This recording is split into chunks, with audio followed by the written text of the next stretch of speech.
Hello students, हम नया chapter लेके आ गए फिर से। अकाउंट में सबसे पहला चैप्टर चैप्टर का नाम है इंट्रोडक्शन ऑफ पार्टनरशिप। अब सबसे पहले हमारे माइंड में आएगा कि पार्टनर मतलब क्या। तो पार्टनर का मतलब आपका माइंड में आता है कि एक से ज़्यादा पर्सन हो, उसको क्या बोलते हैं? पार्टनर। तो यहाँ पर हमें किसकी बात करनी है? हमें यहाँ पर पार्टनरशिप की बात करनी है। मतलब एक से ज़्यादा पर्सन मिलके कोई भी बिजनेस करेंगे तो उसको क्या बोलते हैं? पार्टनरशिप। अब वो क्यों पार्टनरशिप में ऐड हो रहे हैं, उसके पहले रीज़न देख लेते हैं। सबसे पहला reason, requirement of capital. Means उसको कैपिटल की क्या हो, रिक्वायरमेंट हो। मानो कि बिजनेस में कैपिटल ज़्यादा मिल जाएगी तो आपका बिजनेस कैसा हो जाएगा? बड़ा हो जाएगा। बिजनेस बड़ा हो गया तो आपको प्रॉफिट भी ज़्यादा होगा पहले के मुकाबले। फिर दूसरी रिक्वायरमेंट क्या है? दूसरी रिक्वायरमेंट है मैनेजमेंट एबिलिटी इंक्रीज। मीन्स कोई भी मैनेजमेंट एबिलिटी इंक्रीज करने के लिए, मानो कि कोई एक पर्सन बिजनेस चला रहा है तो वो पर्सन के पास ऐसी एबिलिटी नहीं होगी कि सारा मैनेजमेंट कर सके, फिर सब कुछ अपने आप कर सके। इसलिए वो क्या करता है? किसी और पार्टनर को ऐड करता है। और third one, risk sharing. Risk sharing मतलब मानो कि बिजनेस में कोई लॉस हो गया, तो लॉस हुआ तो उसको शेयरिंग करने के लिए कोई दूसरा बंदा ऐड करते हैं। वो बंदा क्या करेगा? कैपिटल भी लाएगा और अपना रिस्क भी शेयरिंग करेगा। मतलब प्रॉफिट भी शेयर होगा और लॉस भी शेयर होगा। इसलिए क्या करते हैं? वो पार्टनरशिप में ऐड होते हैं। और पार्टनरशिप में ज़्यादा पर्सन आए मतलब आपका प्रॉफिट भी क्या होगा? इंक्रीज होगा। बिजनेस भी कैसा होगा? बड़ा होगा। मतलब इंक्रीज होगा बिजनेस भी। तो सबसे पहले हमें पता होना चाहिए कि पार्टनरशिप मतलब क्या। तो देख लेते हैं पार्टनरशिप की डेफिनेशन। Definition of partnership. पर उसके पहले इस चैप्टर में से आपको एग्ज़ाम में टोटल 4 मार्क्स का पूछेंगे। 1 मार्क्स का एमसीक्यू, 3 मार्क्स का सम। फिर देखते हैं 3 मार्क्स के सम में क्या पूछते हैं, वो हम आगे करेंगे। 1 मार्क्स एमसीक्यू में यहाँ पर जो थियरी दी है उसमें से ही पूछेंगे। तो आपको पता होना चाहिए कि पहले पार्टनरशिप मतलब क्या। तो meaning of partnership, section 4 of Indian partnership act 1932। अब जब पार्टनरशिप एक्ट बना, कब बना? 1932। आपको एमसीक्यू में पूछते हैं कि which year partnership act is created, तो आपको कौन सा लिखना है? 1932। Define partnership as, partnership is a relation. क्या है? रिलेशन। किसके बीच में? Between the person. किसके बीच में रिलेशन है? पर्सन के बीच में। Who have agreed to share the profit. वो भी पर्सन कैसा होना चाहिए कि 18+ होना चाहिए और अनसाउंड माइंड होना चाहिए? नहीं, अनसाउंड माइंड मतलब पागल होना चाहिए? नहीं। हु हैव एग्रीड, दोनों क्या करेंगे? दो या दो से ज़्यादा पार्टनर हो गए, वो सब एग्रीड हो गए किसके लिए? To share profit, share the profit. अब यहाँ पर खाली प्रॉफिट लिखा है, पर प्रॉफिट नहीं, लॉस भी होगा तो भी वो शेयर करेंगे, प्रॉफिट भी होगा तो भी शेयर करेंगे।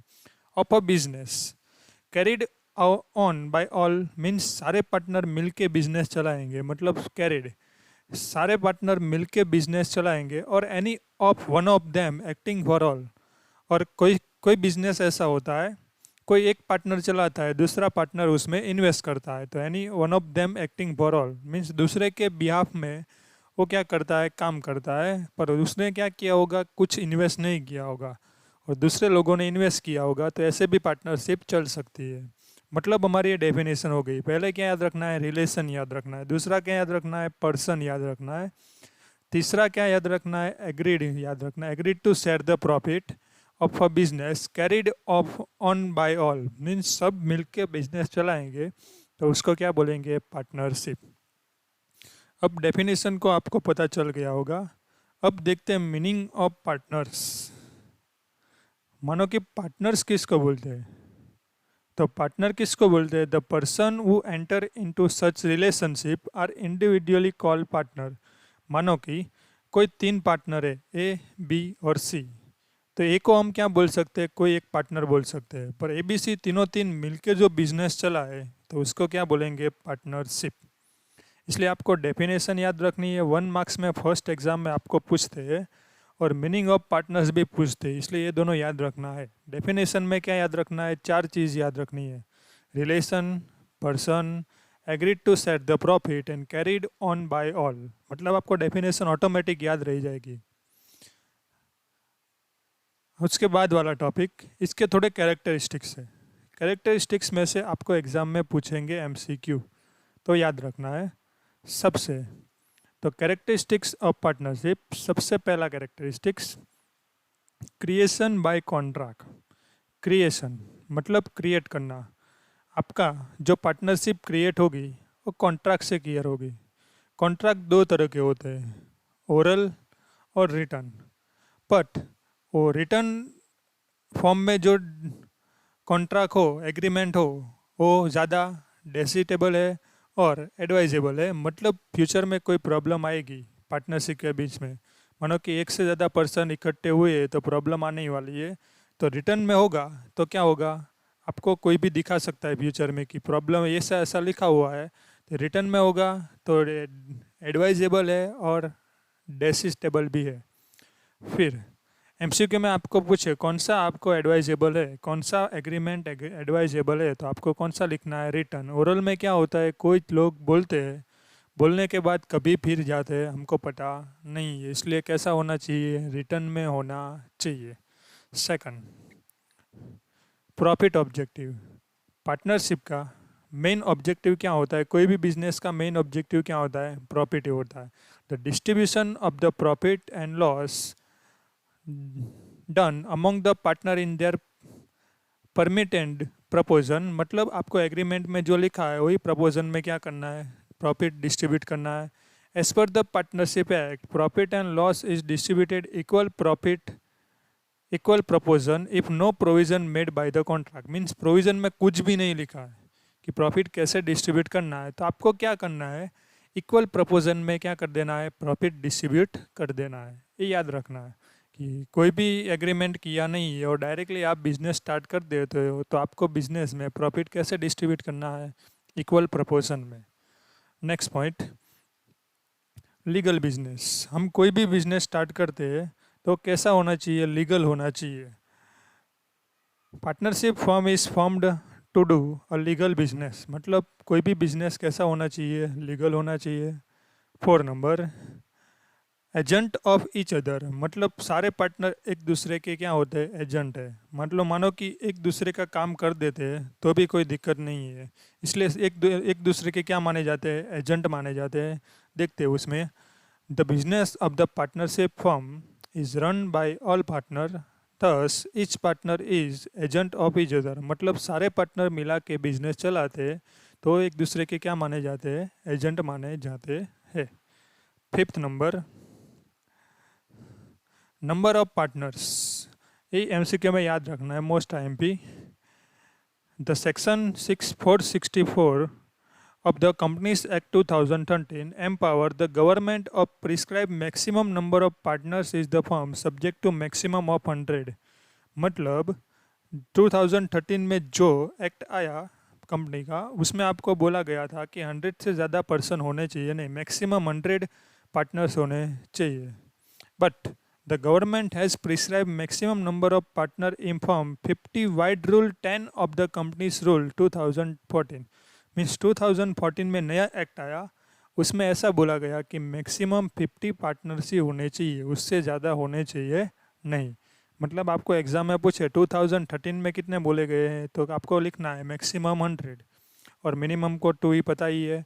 और 2013 में 2014 में बोले तो आपको कितना लिखना है, maximum 50 partners. 6 number, unlimited liability. सारे पार्टनर की लायबिलिटी कैसे होती है, unlimited. The liability of each partner is unlimited. Unlimited liability का मतलब क्या होता है, मैं समझा देता हूँ। मानो कि आपको बिजनेस में 5 लाख का लॉस गया, कितने लाख का, 5 लाख का। तो अब मेरे पास असेट मिला के सब, प्रॉफिट मिला के, असेट मिला के सब, बिजनेस का सब कुछ मिला के मेरे पास 3 लाख ही है, तो मैं 3 लाख पे कर दूंगा। दूसरे 2 लाख कहाँ से लाऊंगा? तो मुझे क्या करना है, अपनी जो पर्सनल असेट है, मतलब घर में जो कुछ भी है, मोटर कार है, फर्नीचर है, कुछ भी है, वो भी बेच के मुझे ये लायबिलिटी पे करनी है। तो इसको क्या बोलेंगे? Unlimited liability. मतलब कोई भी पर्सनल असेट भी बेच के पे करनी पड़ती है, उसको क्या बोलेंगे? Unlimited liability. Okay. 7 number, ownership and management of firm. मतलब ओनरशिप और मैनेजमेंट सारे पार्टनर का होता है। Partners are owner of business, they do management of business. मतलब सारे पार्टनर ओनर होते हैं और सारे पार्टनर मैनेजमेंट करते हैं। टोटल 7 कैरेक्टरिस्टिक्स है। कैरेक्टरिस्टिक्स याद नहीं रखने, मानो कि एग्जाम में पूछ ले कैरेक्टरिस्टिक तो 3 लिख देने या 4 लिख देने, पर आपको इसमें से एमसीक्यू याद रखना है। पहला क्या था? क्रिएशन बाय कॉन्ट्रैक्ट, किस में होना चाहिए? रिटर्न और ओरल। पर ज़्यादा एडवाइजेबल कौन सा है? रिटर्न फॉर्म में। प्रॉफिट ऑब्जेक्टिव, प्रॉफिट कैसे डिस्ट्रीब्यूट करते हैं? जब एग्रीमेंट नहीं हो तब इक्वल प्रपोर्शन में। बिजनेस कैसा होना चाहिए? लीगल होना चाहिए। एजेंट ऑफ ईच अदर, मतलब सारे पार्टनर एक दूसरे के क्या है? एजेंट है। Number of partners in section 464 2013 में मैक्सिमम कितने बोले थे? 100। पर 2014 में कितने बोले? मैक्सिमम 50। अनलिमिटेड लायबिलिटी, सारे पार्टनर की लायबिलिटी कैसी है? Unlimited. Ownership and management of business, ownership and management सारे पार्टनर कर सकते हैं। चलो, आपको पता चल गया कि कैरेक्टरिस्टिक्स में क्या आता है। इससे आपको ज़्यादा पता चल गया कि सारा बिजनेस पार्टनरशिप में कैसे चलता है। अब देखते हैं, कोई भी पार्टनरशिप स्टार्ट करते हैं तो सबसे पहले हमें क्या बनाना पड़ता है? एक एग्रीमेंट बनाना पड़ता है। उसको क्या बोलते हैं? Partnership deed. पार्टनरशिप डीड मतलब क्या होता है? और return agreement of partnership is known as a partnership deed. जो रिटर्न एग्रीमेंट होता है उसको क्या बोलते हैं? Partnership deed. The partnership deed is a administrative constitution of partnership firm. MCQ में पूछेंगे कि पार्टनरशिप डीड क्या है? तो कॉन्स्टिट्यूशन ऑफ पार्टनरशिप फर्म। वो कॉन्स्टिट्यूशन है किसका? पार्टनरशिप फर्म का। तो पार्टनरशिप डीड में क्या क्या चीज़ आती है? सबसे पहला आता है पार्टनर्स इन्फॉर्मेशन। मतलब पार्टनर्स के नाम होते हैं, उसकी एज होती है, उसकी बर्थ डेट होती है, वो सब उसमें आ जाता है। फिर आता है फर्म इन्फॉर्मेशन, मतलब फर्म का नाम आता है, जो आप बिजनेस स्टार्ट करने वाले हो उसका नाम आता है।